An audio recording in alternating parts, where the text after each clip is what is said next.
lost the planet Master Obi-Wan has. How embarrassing.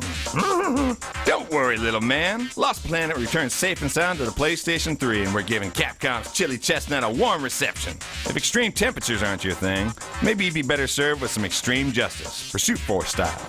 We'll also learn how to pronounce Coldcept. Am I pronouncing that right? Coldcept Saga. And perhaps, if there's time, share a few surprises. So make sure to pay close attention and see if you can tell which member of On the Spot is computer generated.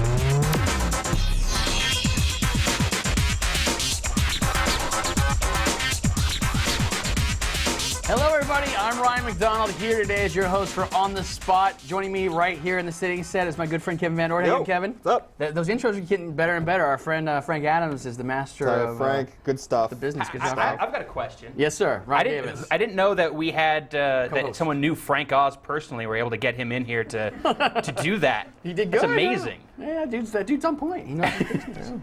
So we got a big show for you today, Ryan Davis. You see what the lineup is. You see I'm looking at the rundown. It is phenomenal. There's a ton of awesome games here. The new Pursuit Force game for the PSP. We have that in the house. Coldcept Saga for the Xbox 360. Kevin Van Orden's going to give us the rundown of that. He's the local expert, so he knows everything about it. So if you've got tough questions about Coldcept Saga, start sending them in right now.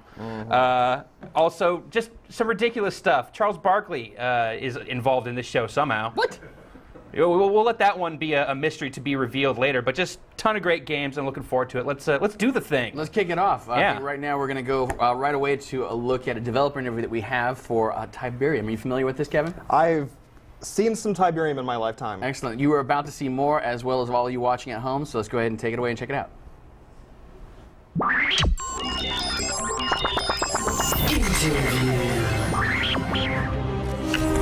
All systems online.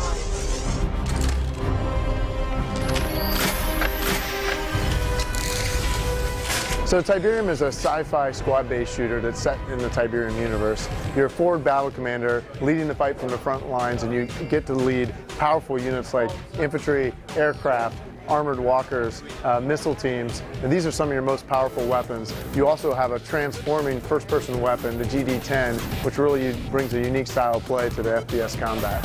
Well, it's a squad-based shooter, so there's tactical depth in there.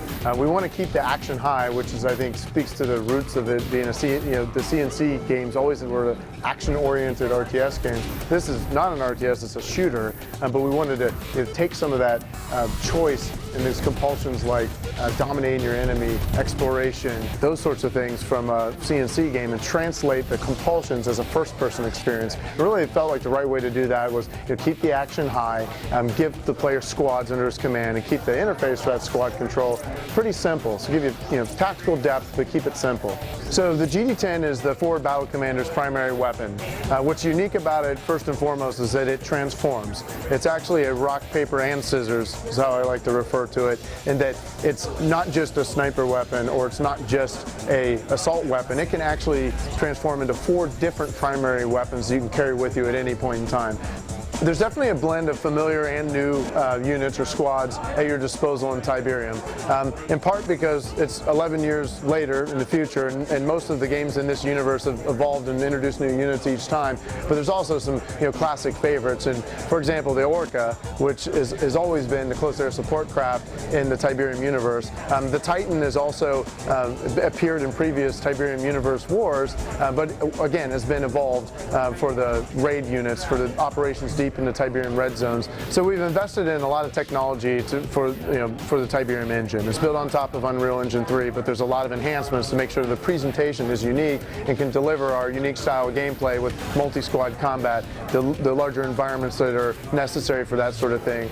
A super important thing to me is I love the way a game sounds. If it sounds immersive, it feels like I'm really there. A lot of that is sold through the audio. Adaptive Surround Experience, or ASX, is an audio technology that was created specifically for our game Tiberium. That basically what it does is it looks at what the player's doing moment to moment and makes real-time choices about how to affect the sound mix to give you the best feedback, emotion, and immersion possible while you're playing through the game. The thing that's great about ASX2 is that it'll sound great on a great home theater system, but you don't have to have a great home theater system in order for it to sound great. Whatever your audio setup settings are, it's going to adapt the experience to it. If it's mono or stereo or whatever, it's going to sound great. So Tiberium will ship for PlayStation 3, Xbox 360, and the PC when it's ready. And there you go. There's a quick little look at Tiberium, already looking better than Renegade. Oh, yes. Which, you know, not really hard for anyone who remembers that gem of a CNC first-person shooter. But love the universe, so, you know, seeing other games, I don't see why they don't take a crack at it, you know? Yeah, for sure. Yeah, I love CNC as much as anyone. Give them a shot. You also love ridiculous action, which I think the next game that we're going to be showing definitely falls in the ridiculous action territory. Yeah, it takes Hollywood to a whole new level. Again. So the game we're talking about here is Pursuit Force Extreme Justice. Extreme Already, Justice. I think, a title that is letting you know what this game is all about. Now, for folks at home who maybe didn't play the first Pursuit Force, so you want to give us just a quick, just kind of description of what this game is all about? Yeah, so I guess the Pursuit Force are a branch of the police who, but they're way more elite than anything that exists in the real world. So they get asked for help by the military, by the regular police, and so they're like SWAT, but wicked awesome. Way better.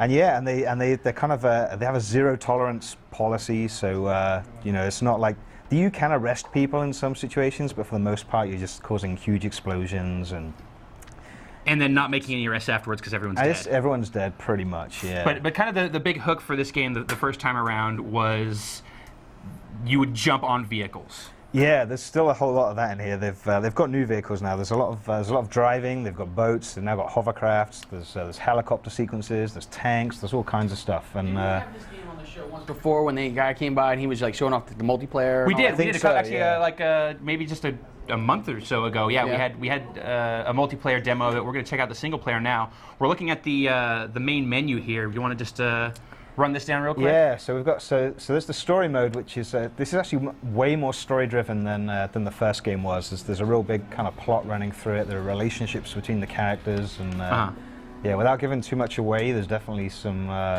big stuff that goes on.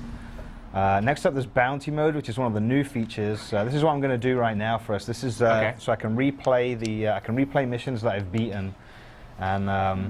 And then by beating them again here, I don't know which one's which. I'm just going to go with this one. We'll go into one that's awesome. How about that? Yeah, hopefully this will be awesome. So on this mode, you're trying to beat certain scores to unlock stars, and you can then spend those in the store to buy like concept art and that kind of thing. And you can also unlock cheats for the game. I've only unlocked one so far, the cheat-wise, which is you can activate it and take out all of the kind of traffic from the game, so it's just you and the enemies.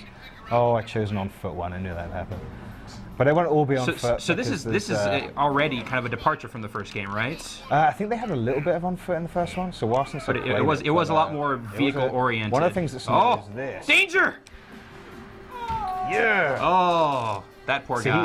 I arrested him by. Oh, you handcuffed his hand across his leg. Yeah. That's fantastic. Well, at least they give you like a reason to want to arrest someone by making that. Oh yeah, awesome. I mean, the guy's got a blade on his arm or something. So yeah. Looking nice, I have to say. Looking sharp. The first game was a good-looking, fast-moving game. It seems like they're definitely keeping up with that. Yeah, and they've got. I don't think the first game had like headshots in it, so you can. There's kind of.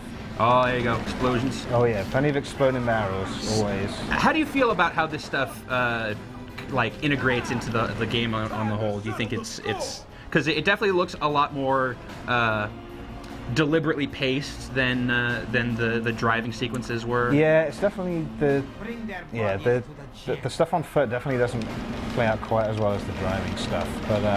But most of the missions now, like typically one mission will have like maybe 3 or 4 different action sequences in it. Okay. So you'll be on foot. Actually, you know what? This is a pretty long on foot mission, we've seen some of this. Let's step out. I want to see driving and jumping on cars. We need to do some driving. That looks okay, but I'm going to be totally honest here. If I'm looking at Pursuit Force, I want to see dudes jumping from one car to another then shooting the driver. That's exactly what you want to see. That's really what the game's all about. So let's see if we can find ourselves a mission that revolves around that. While we're doing that, Ryan McDonald. Yes, sir. I understand on this show sometimes we take questions from like the people who are watching this. That is somehow. True. That is true. The power of the internet gets us questions from people, and they totally ask us questions, and we answer them. One of the questions is for Sean, I guess. Sorry, Puerto Rico. For Jay. Yeah, for Jay. He wants to know: are there any new gangs in the game? Which ones are back from the first game? If anybody remembers that stuff. Gangs. Oh man, there are. jogging your memory. Damn, yeah, there are like 3 or 4 gangs this time. Actually, most of them are returning from the first game. Okay. Because the story is. Oh, you know what? I've chosen a sniper section now. Oh, There's. come on, man. All right, well, It does still have driving. Jump out, and we'll. So yeah, this- we actually saw this mission last Oh, time we did? they were on the Alright. show, even so. Snipers are cool. Sniper on the roof! Snipers are cool. All right, well, again, while you do that, Brian McDonald. To answer that question, Oh, yes. most of the gangs are returning from the first game because the story is that they were all locked up in at the end of the first game. So now, 2 years later, they've busted out of jail. Oh, so it's like a and revenge they're looking story at now. All Oh, revenge. that's awesome. Awesome. Love a good revenge story. So I think some of the bosses are the same and everything. Oh, you'd better have Although the chosen the right battles are mission this different. time. I have to say, if this one is not a driving mission, I'm going to become worried that there's not enough driving missions in Right. this game. Just by odds, by sheer numbers, you should choose one by now. I really should rehearse this stuff, shouldn't I? There we go. It's On a on a motorcycle. bike. That's With good enough. lady cop on the back of the motorbike. Right, okay, so I'm protecting fire trucks, I guess. Oh, you know what? I think she does most of the jumping, if I remember rightly. Oh, that's interesting. Let's I think let's she, go with it. Yeah! She's jumping. And I think I can probably jump as well if I get up alongside a... Yes! There we go. Shoot that guy. Hide here. Fantastic. Take him out. This is There we definitely. go. Oh, now you're both in this car. This is... Oh, yeah. Oh, Oh, don't. There's That's this thing that's I'm the opposite of what you protecting. want to do. RJ Colonna out of San Diego, California wants to know: are there any helicopter levels, and if so, have they changed at all? Yeah, they still have helicopter levels. They're pretty much the same as the other ones in that you're just manning like a chain gun.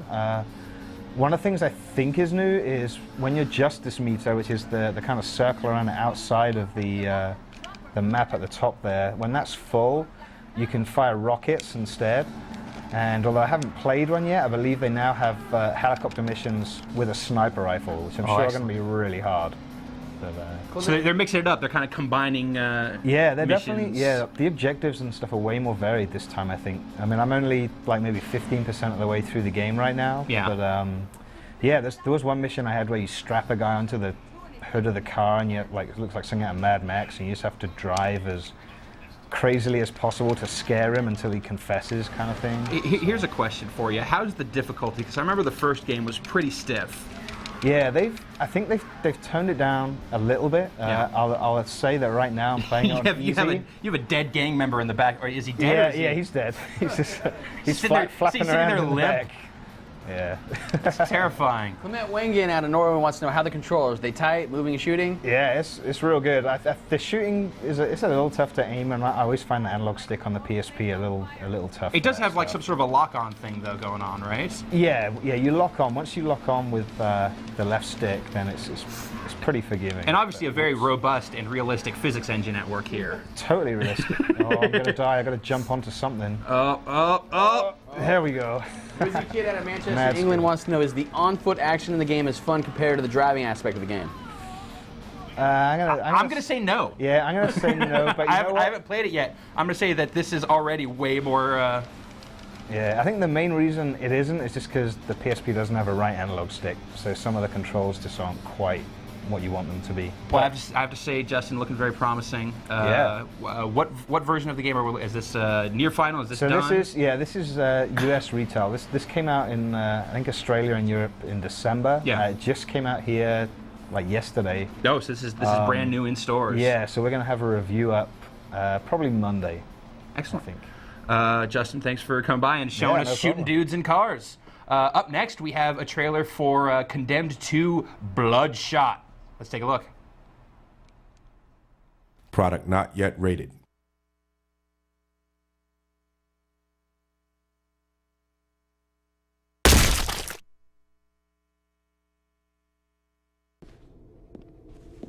Hello, my name is Frank Rook. I'm the lead game designer on Condemned 2 Bloodshot.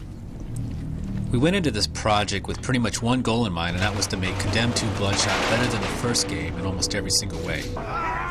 Now, a really good example of this can be seen in our updated combat. The player can now fight with his fists, throw weapons, perform combos, and execute what we call chain attacks, which are deadly attack sequences that usually end up busting the guy's head, breaking his arm, or snapping his neck. We also have what we call environmental finishing kills that let the player use the environment to defeat his enemies. Examples are throwing him into a TV, out through a glass window, or crushing his head in a door. The enemies also offer a wide variety of challenges for the player, forcing the player to dig deep into his arsenal of combat tricks if he is to survive the many encounters in the game. Like Condemned 1, melee combat revolves around weapons found in the environment. It's a very opportunistic system, and the player may find himself carrying a shovel 1 minute and a bowling pin the next. An added dynamic is the fact that all weapons will eventually break. In other words, most battles will have an unpredictable feel to them, where the advantage will shift back and forth many, many times.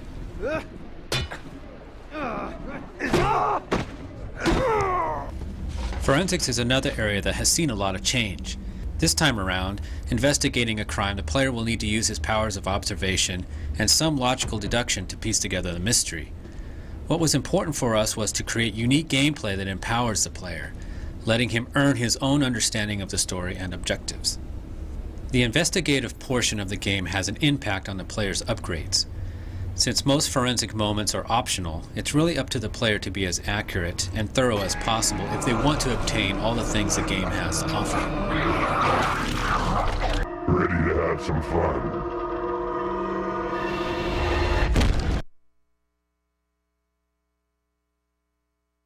Hey everybody, we are back. That was a look at Condemned 2, Bloodshot, and that what's up with the big blood spatter sound at the beginning? It was like, oh, that's gross. But either way, did you like playing the original Condemned? I liked Condemned. In fact, it's the first 360 game I played. Oh, yeah. My first E3, it was one of the few 360 games I had out on the floor. So the original Condemned was one of the first 360 games I ever played. Actually, the first 360 game. So checking out this trailer, you're excited for that? You're looking oh forward yeah, to it? absolutely. Yeah, no, I am as well. But you, sir, are not here to talk about Condemned 2. You are here to talk to us about an interesting game that we poked fun at the name of earlier in the show. That's right. Coldcept Saga. Coldcept Saga, yes. Can you like before we were in there, like during the trailer, you were explaining to me what that means. Can you tell the folks at home what that means? Well, the Coldcept is like the great big magic book that has been shattered into a billion stone pieces, and these people named Scepters can control the cards that have resulted from all those pieces. So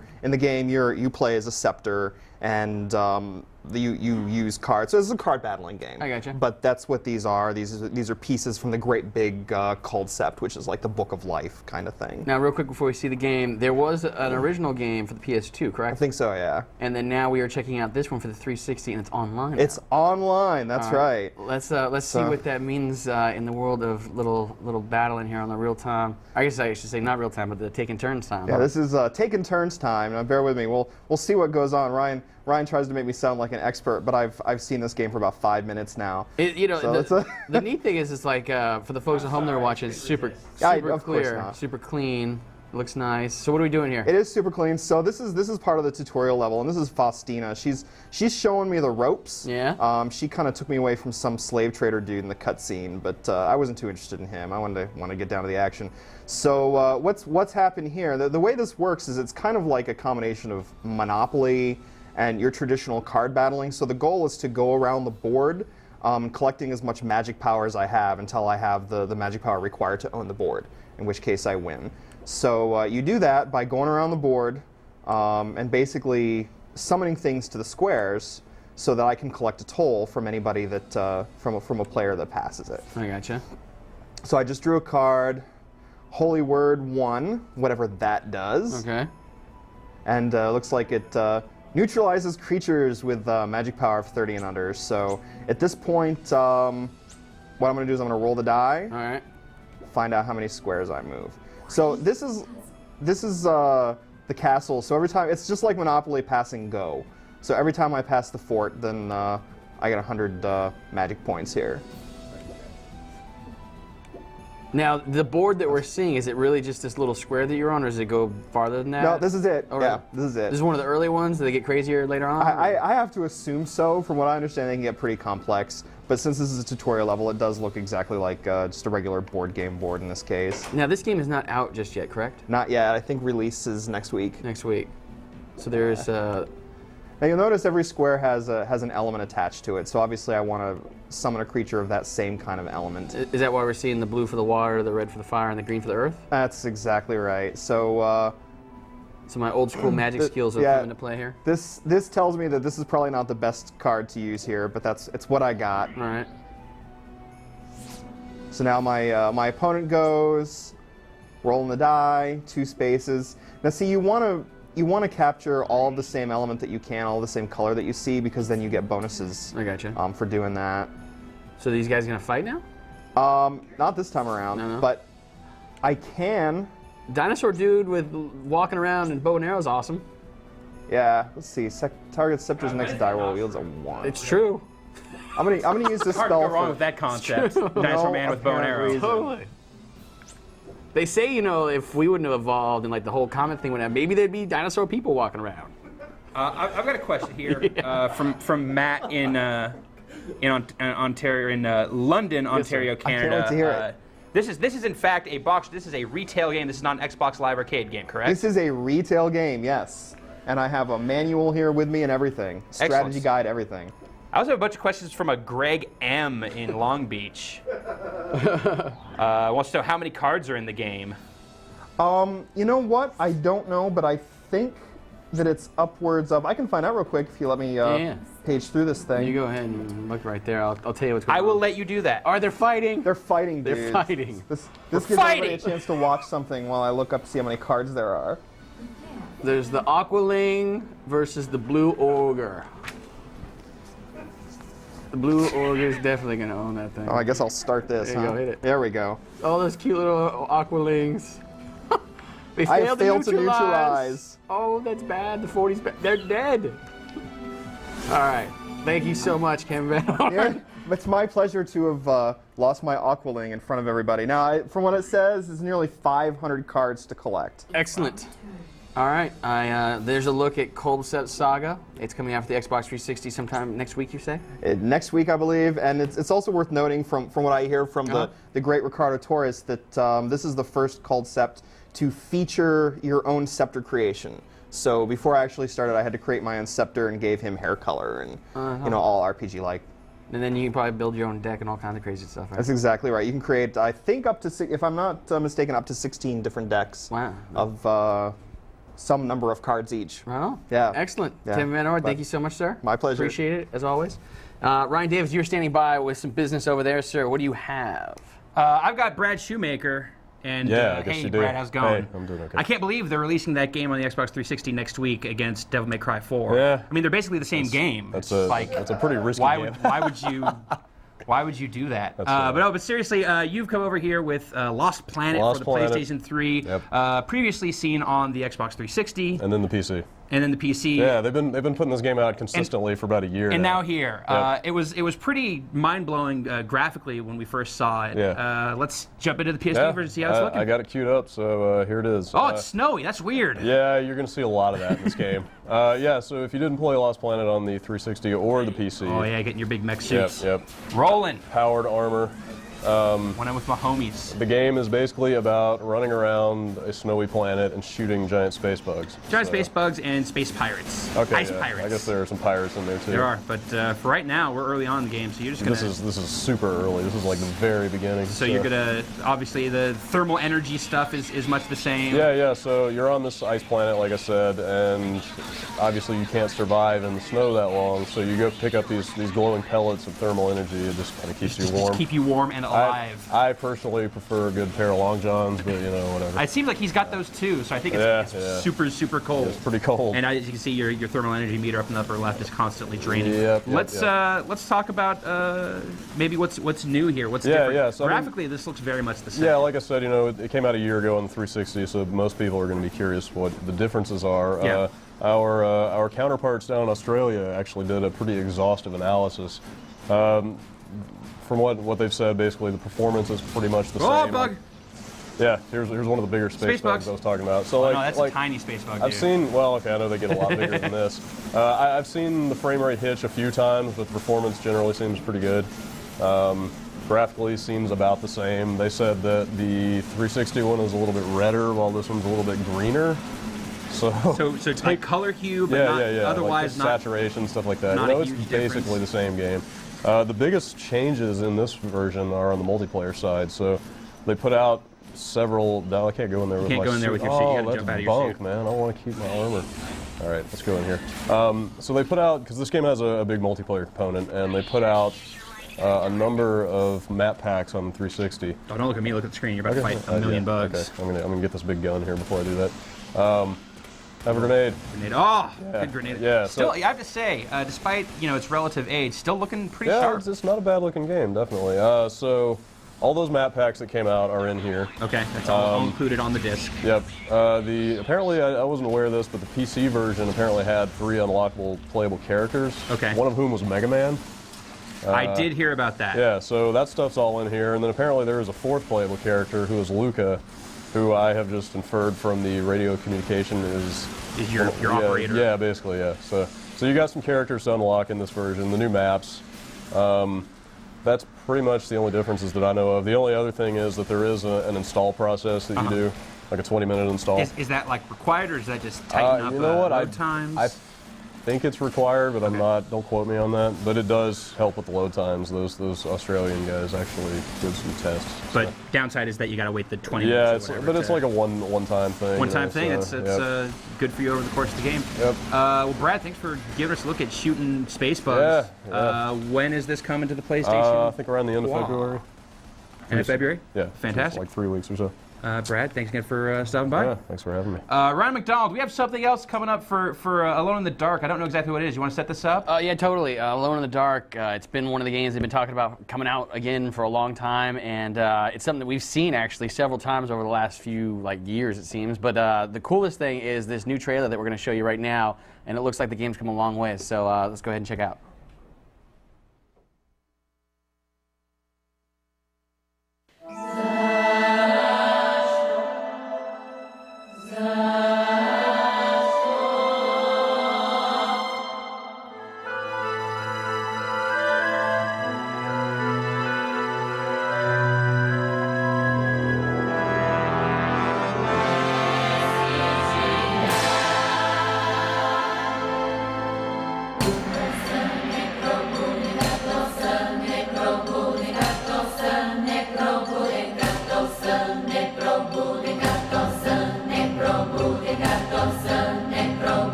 That was a lot of creepy music there. Oh, that was just you. Yeah. Thanks, dude.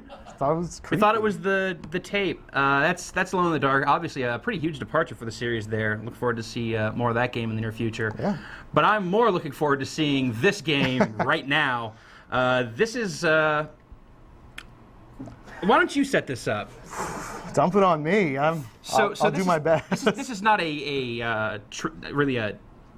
It's not a commercial product. No, this is Barkley Shut Up and Jam Gaiden. This has kind of gotten a little bit of an internet following over the past few, and we've seen this and we like it so much that we want to check it out. So let's.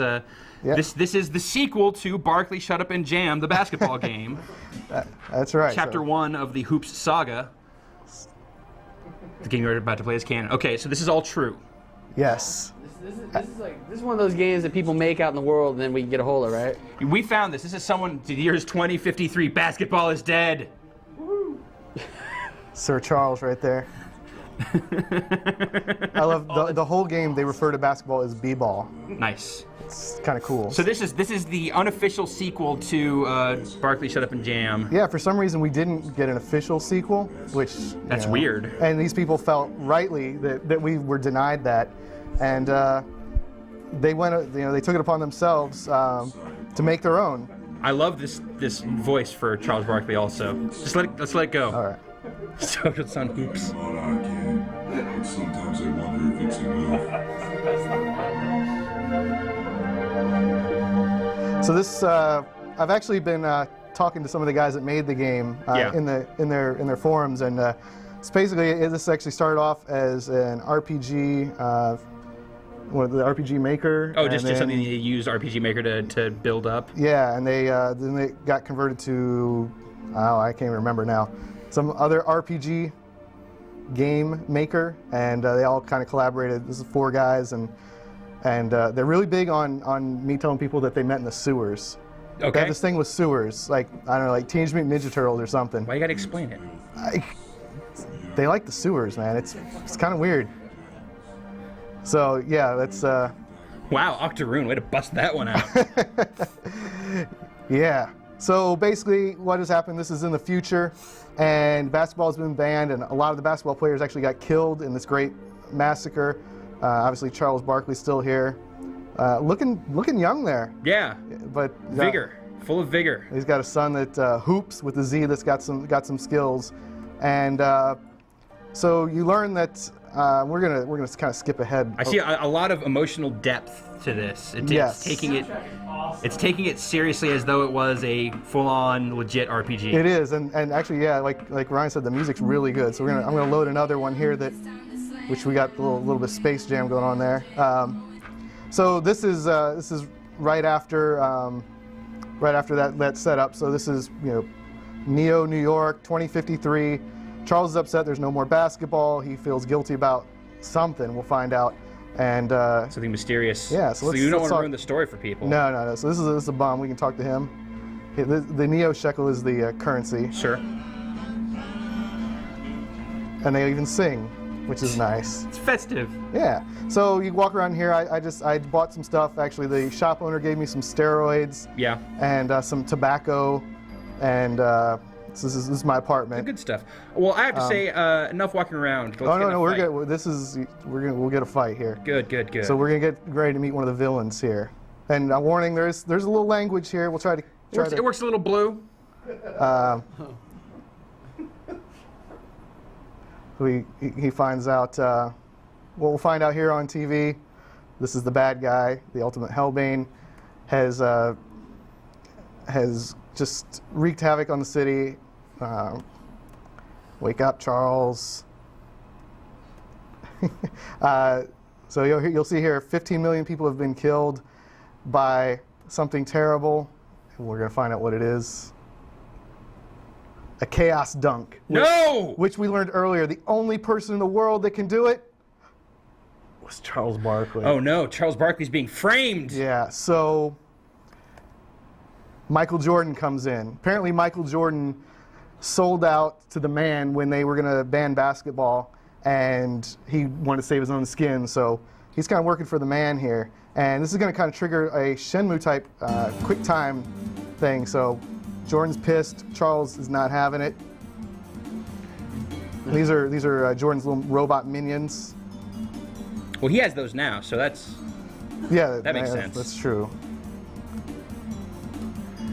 What is Blood Moses? They're the bad. You look at them.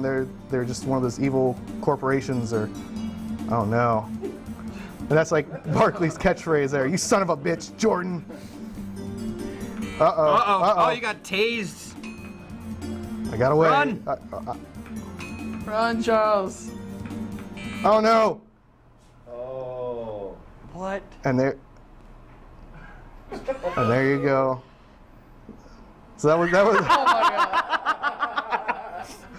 You know what? Let's just end it at that. Yeah. Wait, Let's call that. No, you're sure done. You're done. You died. You don't want to see the tomb of Magic Johnson or Kobe Bryant as a zombie in the sewers. Well, let's just let the people at home know where they can find this and play it themselves. All right. Well, we should have this up on the site actually. I think we're going to host it. Oh, excellent. And people can check it out there, and they can see Barkley. He attacks with a free throw. He can pass and hit people, and Kobe Bryant is actually weak against the pass, which just like in real life. Unsurprising. So yeah. Because Kobe Bryant is weak. Yeah. So there it is. It's really cool. Props to these guys. It's really funny. It's crazy. I'm not that far into it, but I'm digging it. So check Excellent. It out. So you can check that out on GameSpot, and a lot of homebrew fun. Yeah. Coming up next, we've got a montage of excellent footage from Star Wars: The Force Unleashed. Let's check it out.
There's a look at Star Wars, The Force Unleashed. That is a collection of all the gameplay that we've gotten so far. A lot of it comes from some web docs that we have on the site, so if you want to see more you can go and check out the game space, and you'll find these web docs that actually are from Lucas, and they basically explain a lot of the stuff that you saw there and what's going on. But needless to say, it looks awesome. We're excited, and personally super excited for that game, I am aren't you? actually, yeah, totally. I'm actually way into that game. It's like that game. If they had like, I don't know if they're doing 6-axis stuff, that'd be rad. You could be like force push and like whatever. I don't know. Well, there's a Wii version coming, so who knows what sort of craziness that's going to have. That's true. That'd be good. But right now, we are joined by Brian Ekberg. How you doing, Brian? I'm doing well, man. Yeah, how you doing? I'm doing great. What do you think of that? It looks pretty good, Soundtrack's going in an unexpected direction. Further proof, I would say, though, that any montage with any consistent soundtrack behind it, instantly better than standing alone. Yeah, totally. I've seen that game in action, and yeah, believe the hype. It looks awesome. Have you seen when they did the force push on that door and it bends it and everything? I haven't seen that, but I've seen them do all the things where you push the enemy characters and they try to hang on to each other to stay alive and everything. It's really fascinating. All the technology behind that game is cool. Right on. Speaking of technology and games, you have brought both, sir. You are here today with Blastworks for the Wii. Is that correct? Yeah, that's right. Blastworks for the Wii is a game that was originally based on a Flash-based game called Tamiki Fighters, and I'd never played it before. So Blastworks is a sort of a new experience for me, and right away, if we have it up on screen, it looks just like your typical shooter. Not much to be excited about, I guess. But this game does some really crazy things with how it works. You notice it's almost got like a Lego feel to how the enemies look. But as soon as I kill one, if I can kill one, you notice he can attach to me. Oh, cool! And so the more of these guys that I kill, and they can also fall off of me, as I go. So as I kill enemies and as they're knocked off of me, my ship will expand and contract at will, So it's kind of like the R-type option stuff mixed together with Katamari Damacy. Exactly, and that's actually a really succinct way of putting it. I mean, it's definitely it's got a traditional shooter, but this whole thing of adding new parts to your ship adds a whole new layer to it. What happens is, in addition to the parts acting as armor, because they can be shot off your little plane there, you notice that any behavior that a weapon that attaches to you had on the enemy ship also happens to you as well. So if you have a cannon, now that cannon is shooting up or down or whatever angle it attached to on your plane. And the final piece of the shooter puzzle to this is that by pressing the Z button on the nunchuck, I can totally pull everything back and make my plane small again. So there's lots of parts in this game where it gets spot or something? Yeah, where it gets really hectic with the patterns of the bullets that are coming at you, and you can just like instantly expand or contract your little guy. And it really makes for, I mean, this is the very first level in the game, so it's kind of easy, but later on things get really hectic. You're facing tons of enemies, and they all have different, oh, I died there, but they all have different shot patterns, and you've got to sort of deal with all of that. And your ship, at the same time, is always evolving, whether you want it to or not. Really a fascinating game. So. It is. It looks great. Yeah, the shooting part of it is really only part of the story too, because I'm just kind of hoping I could finish this level and then get on to the editing stuff, because it's really only part of the story. Playing this as a traditional side-scrolling shooter. Well, hang in there, man. How much more do you got?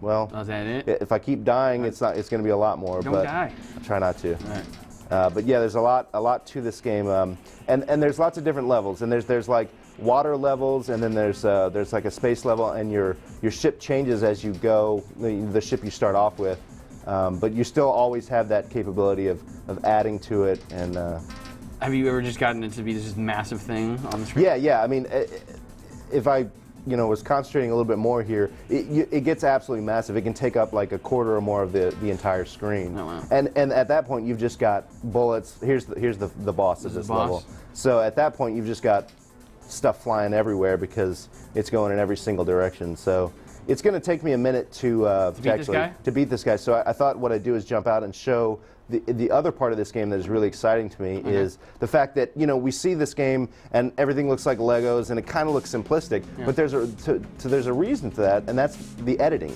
You can create entire levels, ships, enemies, buildings from scratch using a pretty powerful editing tool here from scratch, and you can actually edit any of the assets that are already in the game that you've unlocked. So here's a typical plane that's already here. If I edit this ship, Can I just make like the raddest like stealth bombing fighter there Yeah, is? exactly. And you have these shapes here on the bottom row, and you literally just drag them up there, and you can resize them however you want, and you can change the color of them, and you literally, it's really just a matter of what can you think of, you know, what is your imagination when it see some Forza 2 style craziness. I mean, you potentially could. Really? Yeah. I mean, it's. I'm gonna exit without saving. Just to show, I want to show a kind of a cruddy ship that I created on the fly. And what are you laughing for? I like that. Yeah. So it's got like 001. Yeah, the EC 001. Wait till I get to EC 506. That thing's gonna look awesome. But but yeah, just basic shapes that you can look at from any angle, and it's even got like these little moving parts. So really, it's only that's just ships, but you can also create entire levels. And I created a really cruddy. You know what? I think I exited out of here accidentally, but we'll get right back to it. Why you got to talk it down, man? Well, because I did it in like 10 minutes. Okay. And I don't want anyone to get too excited. My imagination is not representative of what this game can do. So here's a level that I created. Buildings, torches, a pirate ship. Nice. All the necessities. All the necessities that are there that I look for in a game. And then you just drop these so we can get to editing this level. It's really just a matter of dropping enemies in where you want them. Like if I wanted this blimp in there, I just drop it in. And it comes in, and I can instantly play this level with the ship I created, and just to test it out. And according to the developers, I believe this is the exact same tool that they actually used to create all the levels that will be in the final game. Oh wow, that's awesome. Yeah, so I did this, in about 10 minutes. But you've got everything from the mountain ranges in the background you can change. All the enemies that appear. Whatever you want, it's all there. So let me ask you this: you say this game's not out yet. When are we expecting to see it? Well, unfortunately, it was initially, I believe, supposed to come out in January. I think it's been pushed back to May. I think they're still building levels, and we should also note that a lot of the sound effects that you're hearing are sort of placeholder. Oh, really? All the sounds aren't in there, so they're still working on that kind of stuff. But one other cool thing I have to share about this game is anything you create, levels, ships, weapons, anything, can be shared online with other people. I saw that option on Yeah, so shared via friend codes. So if you had the game, I could send you, if I knew your friend code, I could send you, hey, check out this level I just created. You can go out and download your friends' levels or ships that they've created and play online. And I don't think there's online multiplayer, but there's definitely same console multiplayer for up to 4 people. So this is one of those games that is. Now, when you say that, is that taking turns on one console? No, you're on the same 4 You got ships, 4 dudes on and the it ramps up in difficulty. Like Justin and I played it yesterday together, 2-player, and it was just hordes of enemies coming at me. I can't imagine what it's like with 4 people. That must be super. So crazy. this game is like, it's really fun. Just the levels that come with it. I think there's going to be 15 at the end when it's finally released. Just the levels by themselves are really fun, but with this kind of creativity and these tools, which are a little bit confusing at first, but obviously very flexible, I think this game is. People are going to be making some really incredible stuff with this game when it eventually comes out. That's awesome. Let's find out if they got any questions now. Ryan Davis, do you have any questions on our business? No, sir? No. Let's wrap it up. All right. Well, Brian Eckberg, unless you have any more, sir, we are going to move the show along. No, move it on. Excellent. Well, thanks again for stopping by. It looks like an awesome game. I can't wait to give it a shot. Awesome. And you better make me some cool levels, and we'll share them and all that business. Let's do it. Excellent. So Blastworks again for the Wii, and I'm sorry, one more time. When's it coming out? Early May. Early May. Yeah. Right on. Ryan Davis, you are standing by, sir. What do you have for us over there? I've got Matt Rory. Hey, Matt. Ryan Davis, how are How's it you? going? Excellent. Pleasure as always. Lost Odyssey for the Xbox 360. Upcoming RPG from Mistwalker. Indeed. The Hironobu Sakaguchi. All sorts of crazy, the Mr. Mustache and the Blue Dragon folks. But this is obviously a much different in tone game. It's different in tone. It was made at the same time, but it is a little bit more serious, a little bit more realistic looking. So let's show it. We're in the middle of a battle already. I'm in the middle of a battle. You definitly get a sense for the tone of this. Feeling a little Peter Jackson. If you getting a little Lord of the Rings vibe. Yeah, if you've been following the game, you've probably seen this before. This is from the very beginning of the game. Okay. Ask me how many discs this game is, Ryan. Hey, Matt Rory.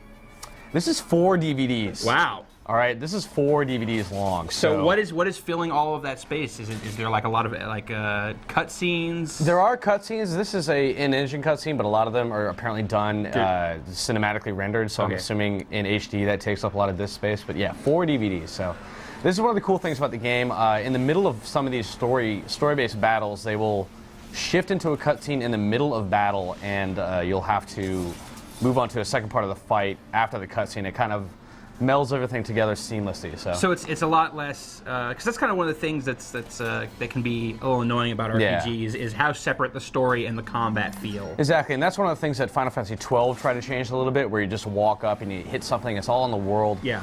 But there are still random battles in this. This one is kind of a special story one. Okay. So it's not necessarily. They're not necessarily all going to be like this. So. Okay. As far as the rest of the structure of the game, is it a fairly standard RPG? Yeah, as far as I can tell, it's all turn-based. You have party members, you have a front and back line. And you're just choosing attacks and who you're going to attack with. There's no kind of action-y elements to it that you've found so far? There actually is. There's a ring system that you get. It's kind of like a Gunblade from Final Fantasy VIII, if anybody remembers that.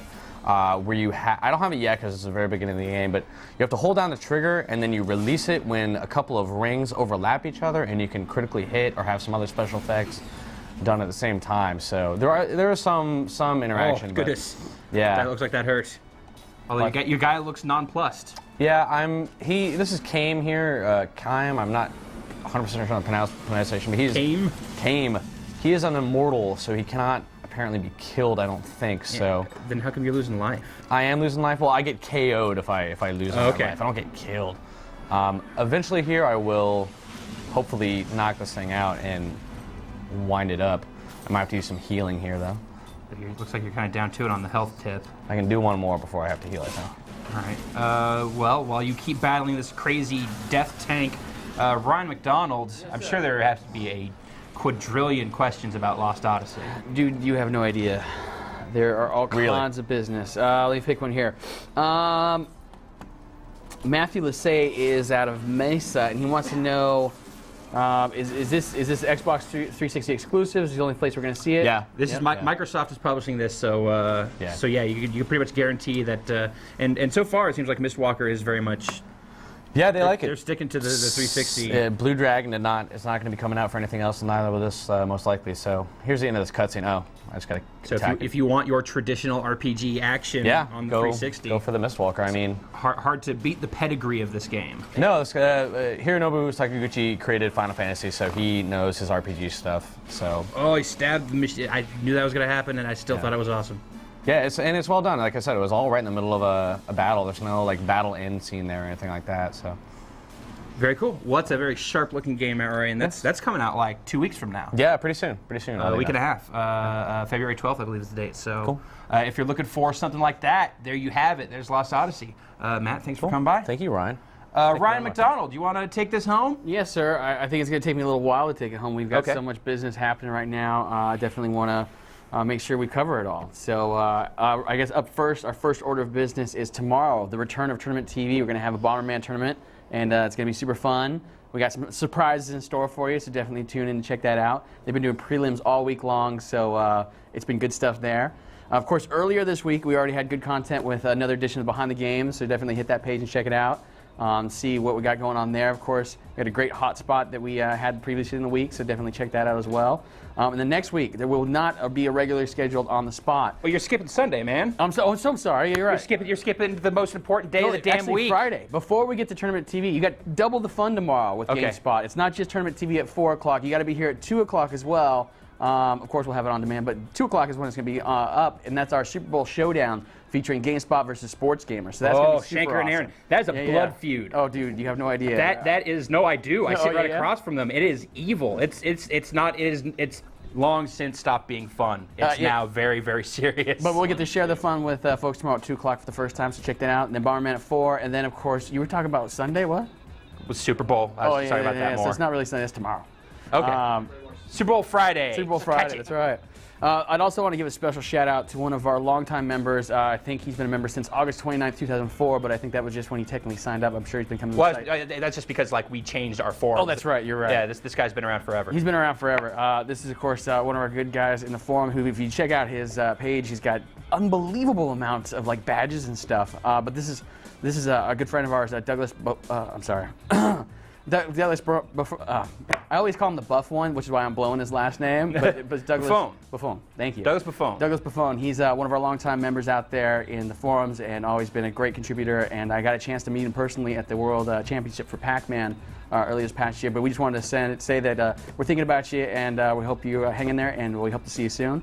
So aside from that, is there anything else I'm leaving out? Anybody? Ryan Davis? Vinny? Anybody? Yeah, Dice. Next week you were saying there's no show. Right. I cut you off. I'm sorry. That's all right. I started to say that next week there will not be a regularly scheduled On the Spot because we will be busy. We're going to be at this Dice thing. It'll be in Vegas. In Vegas, that's right. So Thursday you will get some action from GameSpot. It won't be at 4 o'clock, but instead you can join us starting at 7:30 for our 11th Annual Interactive Achievement Award coverage. We're going to be bringing it to the folks at home live, so you want to be there checking it out. It actually doesn't technically start until 8:30, but we're going to actually have this cool red carpet thing that starts at 8 o'clock, so we'll be talking to all the big wigs in the video game industry, the people who actually make the games, see if they have anything to tell us and maybe spill on the red carpet they shouldn't. This is going to be a who's who. It's going to be a who's who. At 7:30, we're actually, you know the little pre-roll thing we do with the slides and everything before the show, Ryan? Yes. We're doing something a little bit different with it for before the Dice one. There's been this crazy thing we've worked on for like 100 years called the history of video games, and so we're going to show you some of the stuff that we've been having kind of in the can for a long time, and then that'll eventually see the light of day later on. So this is kind of just a kind of little preview for you. So definitely check that out. That starts at I guess 7:30. So all kinds of fun, all kinds of business. Excellent. Anything else you can think of, Mr. Davis? No, sir. That's already so much. It is a lot of stuff. Anything from you guys in the back, sirs? No. No. Yeah. Oh yeah. So join us tomorrow, 2 o'clock. We're gonna have the Sports Gamer GameSpot Super Bowl Showdown. There's some commercials in there. You guys hear about the commercial challenge? There'll be some. I did. I heard that no one showed up for the commercial challenge, so we had to do it our damn selves. Right. We did. We made I just have to say, y'all missed out because it was a ton of fun, and you're gonna see the end products on Friday, and you're gonna say, "Oh, I wish I was that cool." I think the one thing that people definitely came through with is like the little preview thing is like basically they've done like some little shout outs that we're gonna have like in the pre-roll and stuff. So thanks for those people sending them in. Absolutely. But that's it for us. We've been talking for a little bit, so I ain't got nothing else. So Ryan Davis. Yeah, let's finish it off. It was a good show. I had a lot of fun. Got to see some very, very awesome games. Totally, we had some good stuff. So we'll see you tomorrow at 2 o'clock. Until then, have a good evening, everybody. Thanks for joining us. Take it easy.